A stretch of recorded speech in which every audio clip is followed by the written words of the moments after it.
Hello बच्चों, let's see this question. This question says that what do you understand by Indian Standard Time? Mention its importance. तो बच्चों ये question हमसे जानना चाह रहा है कि इंडियन स्टैंडर्ड टाइम से हम क्या समझते हैं और इसका इंपॉर्टेंस क्या है। तो बच्चों इस क्वेश्चन का की कॉन्सेप्ट है इंडियन स्टैंडर्ड टाइम। तो बच्चों इंडियन स्टैंडर्ड टाइम जो है वो एक ऐसी टाइम जोन है जो कि इंडिया में ऑब्जर्व की जाती है। It is the meridian of the longitude, which is at the distance of 82.5 degree east from the Greenwich towards the east, and it passes through the Prayagraj, which is approximate the center of India. तो चलिए बच्चों समझ लेते हैं कि 82 degree जो है उसे ही स्टैंडर्ड टाइम क्यों लिया गया है। तो बच्चों ये रहा इंडिया का मैप और ये रहा वर्ल्ड का मैप।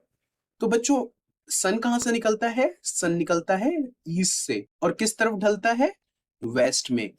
तो बच्चों जब सन ईस्ट से वेस्ट में जाता है तो इसके बीच का जो ड्यूरेशन होता है वो होता है 24 आवर्स। अब बच्चों जो ये पॉइंट है इसको स्टार्टिंग ऑफ द डे और इसको एंड ऑफ द डे लिया जाता है और जो सेंटर पॉइंट है उसे माना जाता है ग्रीनविच मेरिडियन। अब बच्चों जो इंडिया है उसमें अगर हमें अरुणाचल प्रदेश से गुजरात तक को देखें तो इस डिस्टेंस का जो फर्क है वो है 2 आवर का। तो मतलब अगर सूरज यहाँ पर 4 बजे निकला है तो गुजरात में 6 बजे निकलेगा। तो अगर हम ग्रीनविच मेरिडियन को मान के इंडिया का टाइम जोन सेट करें तो यहाँ पे अलग टाइम होगा और यहाँ अलग टाइम होगा।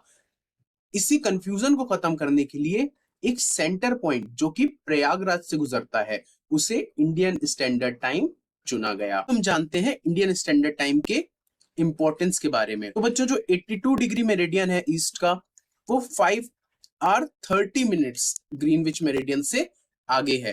और अगर इंडियन स्टैंडर्ड टाइम जोन नहीं होता तो कंट्री में बहुत कंफ्यूजन होता और 2 घंटे का डिफरेंस होता from Arunachal Pradesh to the Gujarat. So this is all about the Indian Standard Time Zone and its importance. I hope you understood well. Best of luck.